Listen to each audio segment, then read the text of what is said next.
하나님께서 특별히 이 시대가 참 암울한 시대입니다.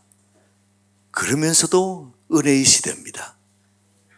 그리스도인들에게는 고난과 어려움과 힘든 상황이 오히려 기회예요.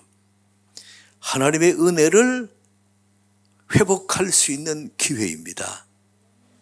하나님께서 우리에게 뭘 말씀하시는가?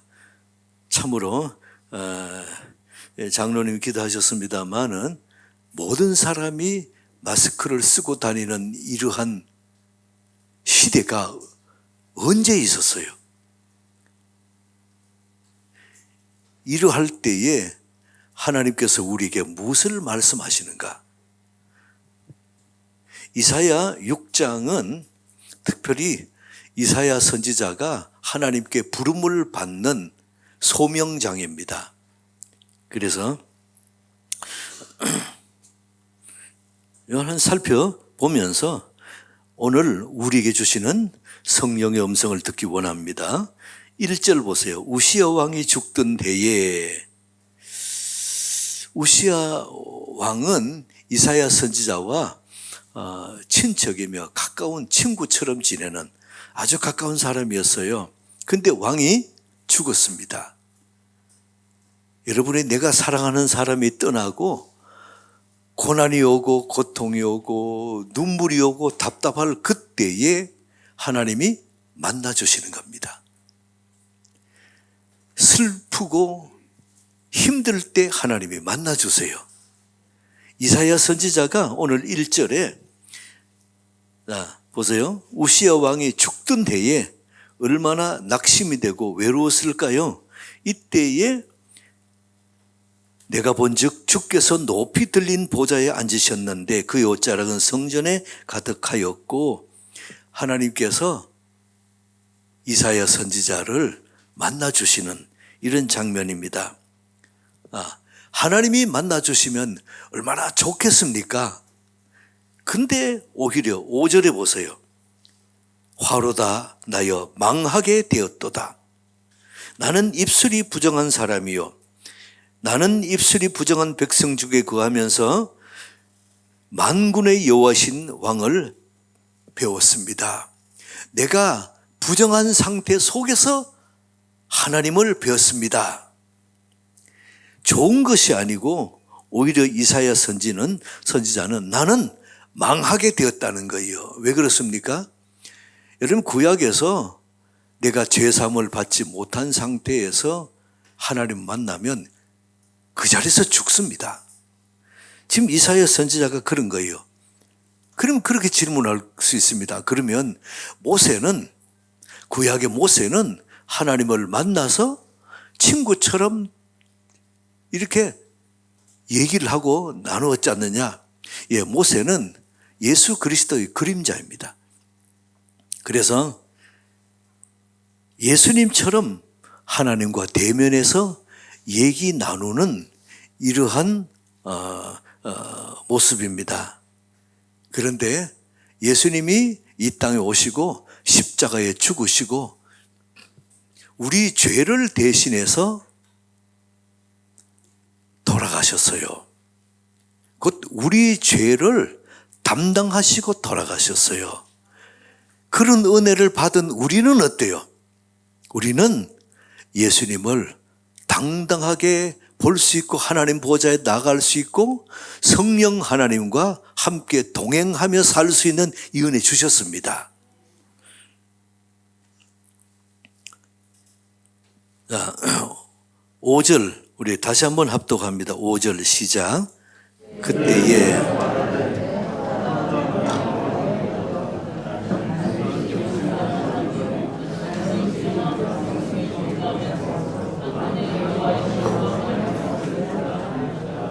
자, 6절 그때에 그 서랍 중에 하나가 부젓가락으로 제단에서 집은 바 핀 수철 가지고 와서 내게로 날아와서 7절 그것을 내 입술에 대며 이르되 보라 이것이 내 입에 닿았으니 내 악이 제하여졌고 내 죄가 사하여졌느니라. 우리의 죄사함은 오직 예수 그리스도의 보혈입니다. 그 예수 그리스도의 피로 말미암아 내가 죄사함 받습니다. 그러면 여기에 제단 숯불을 갖다가 그 입술에 이렇게 대었더니 짖었더니 죄가 사해졌대요. 그러면 그 제단 숯불은 신약에 오늘 우리에게 향하면 뭘까요? 죄사함은 오직 무엇으로 된다고요? 예수 그리스도의 보혈. 그러면 그 제단 숯불은 뭘까요? 예수 그리스도의 보혈. 여러분이 마스크 쓰고 예배 드리는 동안은 보통 말보다도 2배, 3배를 크게 해주세요. 입술이 안 보이니까 여기까지 안 들려요. 뭐라고 말은 하는데 안 들려요. 한 번 더 큰 소리를 해보세요. 예수님의 보혈. 그런 제단 숯불이 뭐라고요? 예, 그래서 우리가 죄사함을 받은 것입니다. 이렇게 죄사함을 주신 다음에 7절에 내 입에 닿았으니 내 악이 제하여졌고 내 죄가 사여졌느니라. 이렇게 죄사함을 주신 다음에 8절에 사명을 주세요.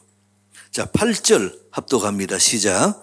내가 또 주의 목소리를 들으니 주께서 이르시되 내가 누구를 보내며 누가 우리를 위하여 갈고 하시니 그때 내가 이르되 내가 여기 있나이다 나를 보내소서 하였더니. 주님 말씀하십니다. 내가 누구를 보내며 누가 우리를 위하여 갈고.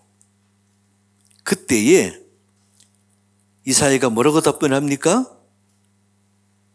자, 큰 소리로 내가 여기 있나이다 나를 보내소서. 시작. 내가 여기 있나이다. 한 번 더요. 시작. 내가 여기 있나이다 나를 보내소서. 9절 보세요. 여호와께서 이르시되 가서 이 백성에게 이르기를 너희가 듣기는 들어도 깨닫지 못할 것이요 보기는 보아도 알지 못하리라. 그러면 들어도 보여도 알지 못한다면 그럼 왜 가서 전합니까? 거기다가 10절 보세요. 10절 더 어려워요. 자, 10절 시작. 이 백성의 마음을 둔하게 하며 그들이 귀가 막히고 그들의 눈이 감기게 하라. 염려하건대 그들이 눈으로 보고 귀로 듣고 마음으로 깨닫고 다시 돌아와 고침을 받을까 하노라. 이게 마음이 열리고 귀가 열리고 눈이 열려서 다시 돌아와서 고침을 받을까 하니 가서 전하기는 전하지만은 돌아와서 고침받는 거 이거 생각을 바꾸라. 자, 이게 무슨 말씀입니까? 그럴 바에야 왜 가서 전하러 그러십니까? 이스라엘 백성들의 상태가 뭡니까? 자, 여러분이 한 손으로 저를 따라해 보세요. 가슴 대고 귀 대고 눈 대고. 지금 어떤 상태냐면 다시 손으로 하면서 마음이 막히고 귀가 막히고 눈이 막혀 있는 상태다. 지금 이게 이스라엘 백성의 상태예요. 그래서 아무리 가서 전해도 너희가 듣지 않고 깨닫지 못하는 이유가 무엇이라고요? 마음이 닫혀 있고 귀가 닫혀 있고 눈이 닫혀 있는 거예요. 이런 상태입니다. 그래서 이사야 너가 능력이 없어서 그 사람들이 돌아오지 않는 것이 아니고 그 사람 상태가 어떤 상태라고요? 마음이 닫혀 있고 귀가 닫혀 있고 눈이 닫혀 있는 상태이기 때문에 그 사람들이 깨닫지 못하고 돌아오지 못한다는 겁니다. 자, 여러분이 그런 경험이 있습니까? 보통 일반적인 얘기, 세상 얘기할 때는 잘 듣습니다. 그런데 복음 얘기하면은 그 사람이 안색이 변하고 싹 안 듣는 그런 사람들 여러분 경험하신 분 아멘. 왜 그럴까요? 이유가 뭘까요? 그 사람 상태가 어떻다고요? 마음이 닫혀 있고 귀가 닫혀 있고 눈이 닫혀 있는 상태이기 때문에 그런 거예요. 신약 시대에도 예수님이 동일하게 이 말씀을 하십니다. 내가 아무리 전해도 너희가 패역한 세대다. 너희가 안 들으면 돌들이 듣고 소리 지를 것이다. 이유가 뭐라고요? 지금 예수님이 말씀 전하는데 바리새인 서기관들이 상태가 어떻다고요?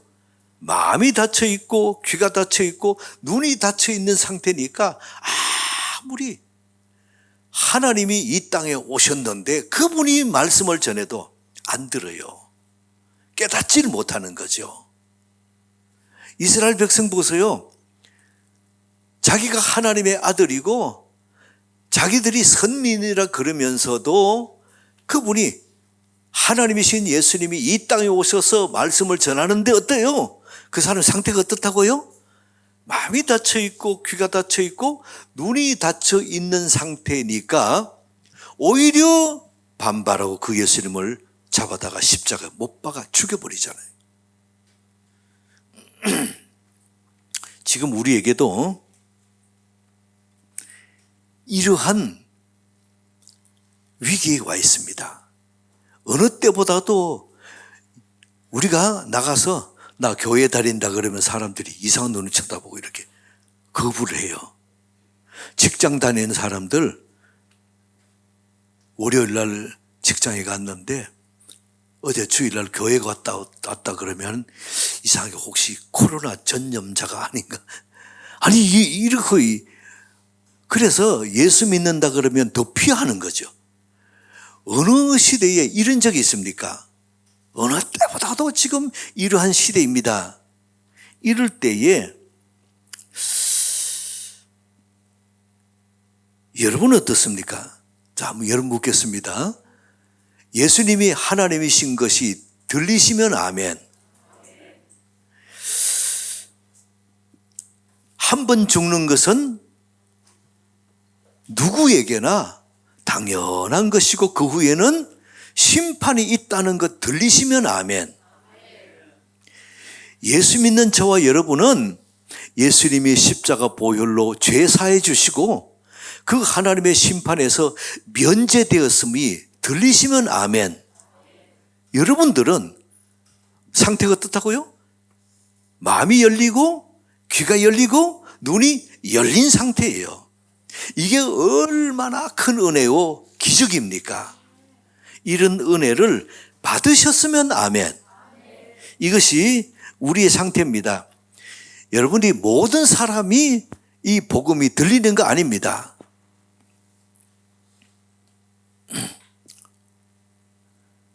여러분 답변해 보세요. 하나님이 천지를 창조하셨습니다.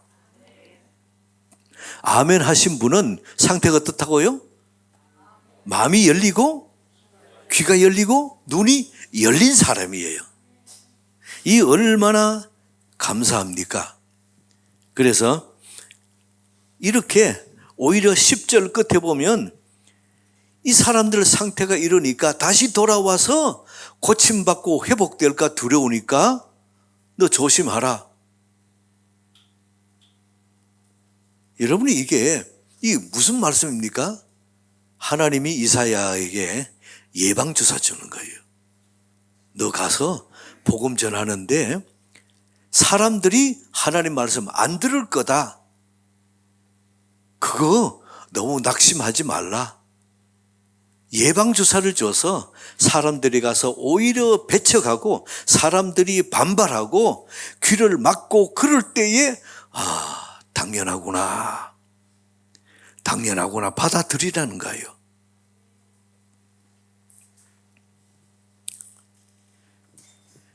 여러분이 말씀은 전하라 그랬는데 전해도 안 들을 것이다. 그 사람 상태가 이렇다. 얼마나 답답하시겠어요? 그래서 11절에 이사야가 묻습니다. 주여 어느 때까지 이러한 일이 있겠습니까? 하나님 답변했습니다. 성읍이 황폐하고 다 가옥이 무너지고 토지가 황폐하고 12절 여호와께서 사람들을 멀리 옮기셔서 이 땅 가운데 황폐한 곳이 많을 때까지 바벨론의 포로로 가서 70년간 포로 생활하고 고통받고 하다가 돌아올 그때까지 이것이 계속될 것이다 말씀하는 겁니다. 여러분들에게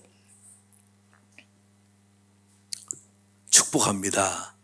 하나님이 이사야 선지자에게 예방주사를 주시면서 그 다음에 그래도 가서 전하라. 이 말씀이에요. 그래도 가서 전하라. 왜냐하면 그 이스라엘에 아직 하나님의 백성이지만은 포로로 끌려가지 않은 남은 자가 거기 있을 것이다. 그 남은 자가 있으니 가서 복음 전하라. 이렇게 말씀하시는 거예요. 우리 주위에도 서로 친하고 말이 잘 통하는 친구요 가까운 사람인데도 나하고 교회 같이 가볼래? 말씀 전하면 이 사람들이 얼굴 안색이 변하는, 내한테 그런 소리 하지 마라, 딱 잘라 말하는 그런 일이 있을 것이다 말씀하는 거예요. 지금은 어느 때보다도 더 그런 시대입니다. 어느 때보다도 더 그러한 위기 가운데 있는 우리들이에요.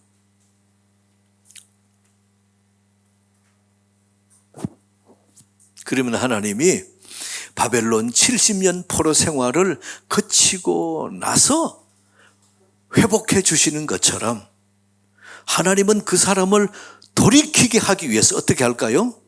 가만히 보고 계실까요? 바벨론 포로 같은 그런 고난의 시대, 예수를 믿을 수밖에 없도록 울며 손들고 돌아올 수밖에 없는 그런 환경을 하나님이 주신다는 거예요. 여러분 축복합니다. 내 가까운 사람, 친한 사람, 사랑하는 사람이 그런 고난을 받지 않고 죽게 돌아오는 그 은혜 있게 축복합니다. 그래서 우리에게도 이런 고난은 유익입니다. 환난은 유익입니다. 이것이 오히려 은혜의 때요 예수 앞에 돌아올 수 있는 기회라면 그 고난은 유익이에요. 참 성지순례에 갔다가 카타콤베에 가서 그 지하 무덤이거든요. 거기서 나서 거기서 자라면서 그렇게 지하에 늘 살다 보니 눈이 멀고 장님이 되고 그렇게 거기서 죽는 사람들이 있는 그러한 참으로 그러한 곳입니다. 얼마나 고통스러운 곳입니까? 근데 그 가이드가 했던 말이 기억이 남는 말이 있어요. 여기에 고난의 시대, 힘든 과정이 오히려 부흥의 시대라요. 그것이 오히려 은혜의 시대라는 거죠.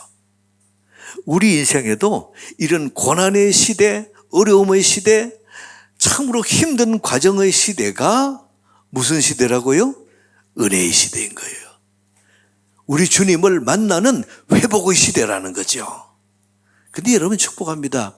그런 고난을 통과하지 않고도 여러분이 하나님의 은혜를 경험하는 은혜 있기 바랍니다. 우리 인생에 다시는 6.25 같은 전쟁이 없고 다시는 눈물 흘리며 참으로 항복하는 은혜가 없고 여러분이 눈물을 흘리지 않고 고통당하지 않고 몸이 아프지 않고 경제적으로 너무 힘든 과정 거치지 않고도 하나님의 은혜를 경험하고 만나는 그 은혜 있게 축복합니다. 하나님이 그렇게 하시라는 거예요. 이슬람 문화권에 선교사를 가는 분들 참 대단하신 선교사님들이에요.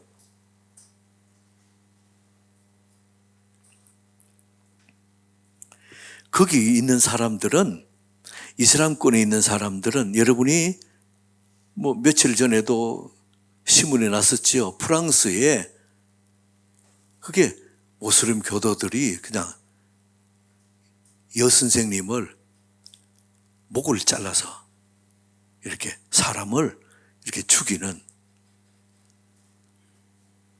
그리고는 신은 살아있다 그래 소리 지르고, 이렇게 아주 편협된 사람들이 모슬렘권 사람들이거든요. 그 사람들은 상태가 어떻다고요? 다시 해보세요. 뭐가 닫혀 있어요? 마음이 닫혀 있고 귀가 닫혀 있고 눈이 닫혀 있는 사람들이에요. 그런데 그들에게 가서 복음 전하는 사람들. 그러나 확실하게 우리 믿을 거 있습니다. 그러나 모슬렘권에도 하나님이 남겨주신 그루터기는 있습니다. 하나님의 거룩한 시, 하나님의 그루터기는 있습니다. 13절 한 번 더 합독합니다. 시작. 그 중에 10분의 1이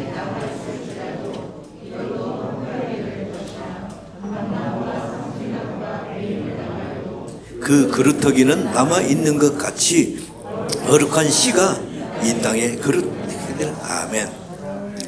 이 거룩한 씨가 예수님입니다. 예수 그리스도예요. 더 나아가면 예수를 믿는 우리들이 거룩한 씨예요. 저를 따라봅시다. 나는 거룩한 씨다. 나는 그루터기다. 아멘. 그러면 내가 망할 것 같고 도저히 안 될 것 같고 도저히 어려움으로 막힘이 있을 것 같을지라도 하나님은 내 주위에 어려움 당하는 사람, 힘든 사람, 우리의 가정, 우리의 회사, 우리의 이 나라, 이 민족을 보세요. 그루터기로 말미암아 돌아와서 무너진 성전 짓잖아요. 돌아온 그 그루터기도 말미암아 회복의 역사 다시 일으켜 세우는 거예요. 그렇다면 이 시대에 암울하고 답답하고 교회 다닌다고 하면은 다들 이렇게 이상한 눈으로 쳐다보는 이 시대에 이 나라 이 민족을 하나님은 누구를 통해서 회복시킬까요? 네, 나입니다. 거룩한 시인 나예요. 그루터기인 나예요. 하나님은 그런 은혜를 허락해 주시기 원합니다. 그래서 여러분들이 이 나라 이 민족에 대한 책임감을 갖고 무너진 우리의 가정 이렇게 세우시고 무너진 우리의 회사, 우리의 기업들 이렇게 세우시고 여러분들이 내 주위에 힘들어하는 그 사람들에게 오히려 복음을 주고 회복시키고 살리는 그 역할을 하나님은 누구를 통해서 하실까요? 가슴 들으세요. 나다. 내가 거룩한 씨다. 내가 그루터기다. 오늘 하나님 이걸 말씀하고 싶은 거예요. 아무리 세상이 어두워도 답답해도 거기에 거룩한 씨가 남겨준 거룩한 씨가 있다는 거예요. 남겨진 그루터기가 있다는 거예요.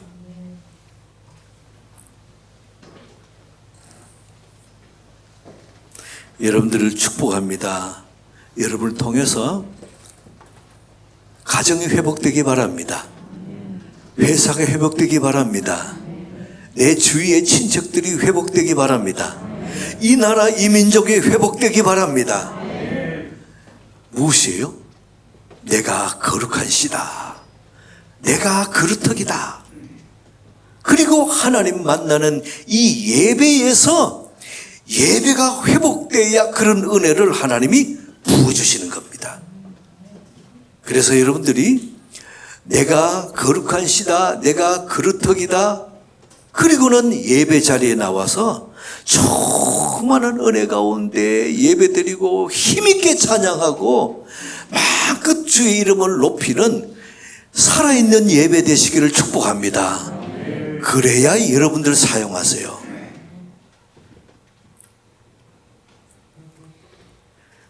여러분들이 다시 묻겠습니다. 내가 회복되는 길은 내가 거룩한 씨다, 내가 그루터기다 선포하고 하나님 만나는 예배에 나와서 예배를 회복하는 은혜 있게 축복합니다. 그래야 하나님이 사용해 주세요. 부득이해서 교회 나오지 못하고 인터넷 예배로 지금 집에서 영상 예배를 드리는 분도 있습니다. 예, 그런 분들도 사정이 있어서 그럴 수 있죠. 그러나 여러분들이 현장 예배와 집에서 드리는 예배하고는 전혀 다릅니다.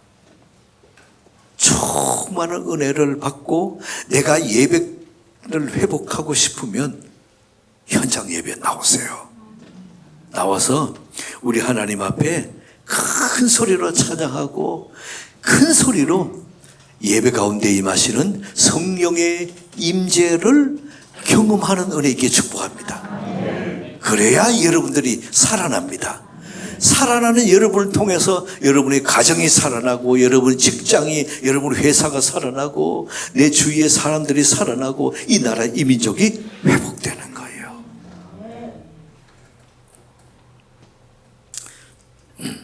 우리 주님 말씀하십니다. 내가 누구를 보내며 누가 우리를 위하여 갈고. 이사야 선지자는 뭐라고 답했습니까? 더 큰 소리로 내가 여기 있나이다 나를. 자, 더 큰 소리로 내가 여기 있나이다 나를 보내소서. 자, 더 큰 소리로 내가 여기 있나이다 나를 보내소서. 아멘. 여러분들 이 고백 있기 바랍니다. 한 가지 여러분에게 묻고 싶습니다. 성경은 창세기에 아담과 하와 개인이 결혼해서 요한계시록에 예수님과 교회가 결혼하는 공동체 결혼으로 끝마칩니다. 그래서 개인의 결혼에서 공동체 예수님과 교회의 결혼으로 성장하는 과정이 지금 성경의 비밀이에요. 근데 교회가 무엇입니까? 내가 교회예요. 마지막 때에 예수님이 오셔서 교회인 나를 만나서 결혼식 하는 거로 끝나는 겁니다. 묻습니다. 여러분 지금 상태 어때요? 예수님이 오셔서 지금 내 모습 나하고 결혼하고 싶으시겠어요? 회복하시기 바랍니다. 나는 거룩한 씨다, 나는 거루터기다 믿음으로 선포하고 예배 회복하시기 바랍니다. 그래야 우리 주님 앞에 설 때 떳떳합니다. 주께서 우리에게 말씀하십니다. 누가 우리를 위하여 가고 누가 우리를 위하여 보낼고. 자, 여러분 답변해 보세요. 이사야 선지자처럼 답변해 보세요. 시작. 내가 여기 있나이다 나를. 한 번 더 시작. 내가 여기 있나이다 나를 보내소서. 아멘.